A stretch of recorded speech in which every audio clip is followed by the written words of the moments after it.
Do you allow your actors to kind of take liberties and, improv and things like that, or do you make them stick to the script? I'm strict. I'm a writer. Like, that comma's there for a reason.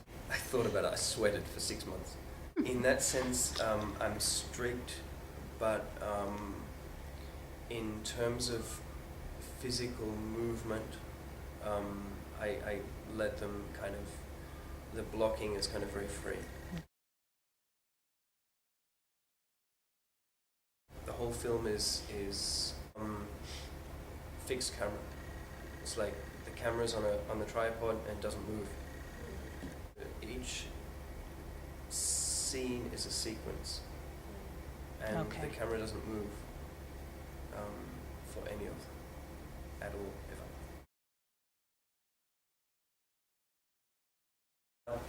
I spent like 2 months with the actress working a lot before we started filming.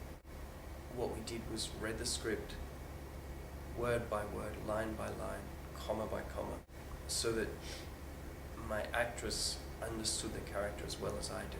This is a very deep exploration of the psyche of the character. It's multi-layered, and there's a lot going on. I knew she was a very good actress, although she hadn't actually done a great deal, or wasn't very well known, because in the casting she made me cry, Wow. and I was like, oh shit, I'll be back in a minute. Yeah, I saw like 50 actresses. The majority of them didn't have what I wanted in terms of looks. I was looking for someone really kind of indigenous, and I just wasn't getting it. I was getting heaps and heaps of actresses sent to me by the casting people, who looked like actresses and who were kind of, I just wanted an ordinary person on the street with indigenous kind of looks. And Monica is an indigenous Oaxacan from a town with like 2,000 people up in the hills. And when I saw her in the casting, I wasn't sure. And as soon as she started acting, I was just blown away. She's amazing. I asked them for 2 scenes. One where she's sitting alone blowing bubbles on the kitchen table in the wee small hours of the morning, and the other one where she gets fired over the phone. And the scene where she gets fired, I was okay for the bubble blowing. It was like intense, but and then she got fired and I lost it. I was just like, hang on a minute, and I kind of ran out, and it was terrible. It was amazing. A real an ability to kind of project energy that I just had never seen before. I'd seen once, but it's very, very rare. And so I knew she was a good actress. When you say the actresses came in looking like actresses, what does that mean? Striking looks. I asked for somebody who looked completely normal, who didn't look like an actress, who would walk past you on the street and you wouldn't turn around to look at them. And I kept getting these women with high cheekbones and stunning, just actresses, who looked like actresses. I think it's tied up also with the racial questions I was talking about earlier. Like 80% of the women in Mexico are probably under 1.55 m. They're kind of short, thick set. They tend to have like a double chin, or they're not kind of Fit. not actressy. Okay. And that is what I wanted. And there aren't many actresses like that in Mexico. And the ones who are there are even the people who play maids in soap operas are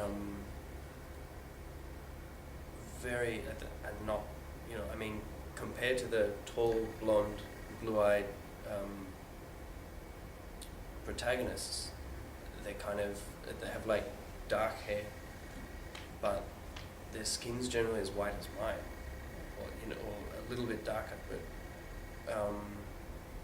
it's rare to see a real indigenous phenotype on in a film or on TV in Mexico. And so, and there are a few floating around. There's like, you know, 2 or 3. I had one who I'd met a few years earlier, but in the meantime she'd had a baby and she kind of looked too old for the part and whatever. So,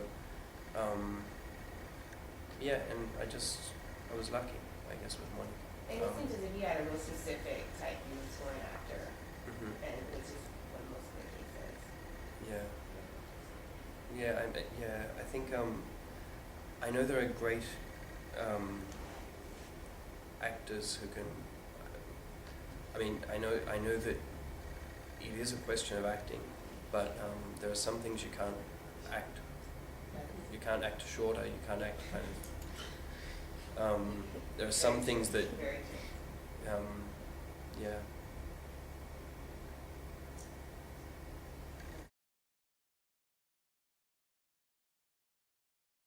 It was my first time directing as well, but for some reason it didn't worry me.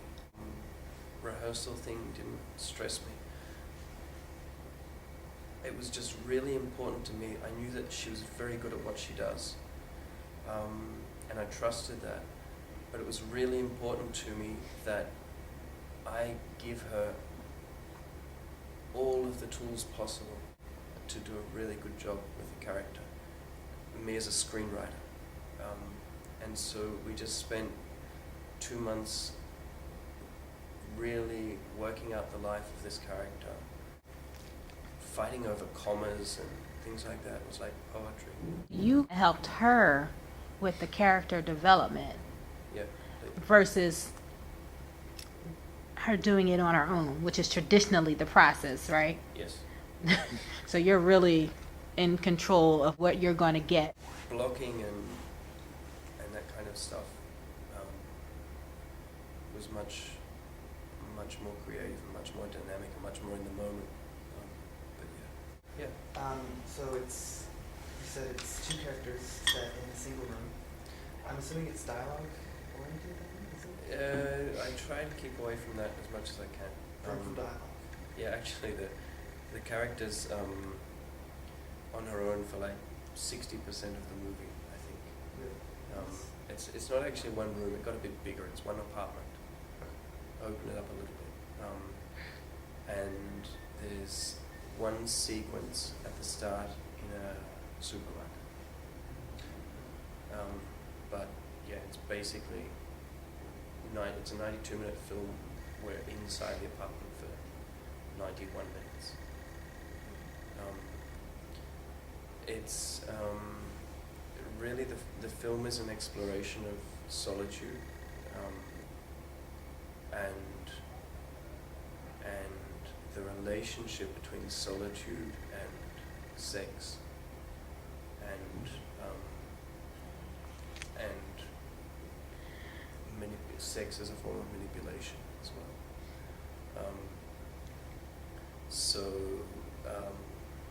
Yeah, I think the angle is kind of lends itself to, you know, being alone a lot.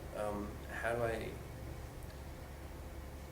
do I get away with not having very much dialogue? There's a few phone calls at the start, which are kind of long monologues,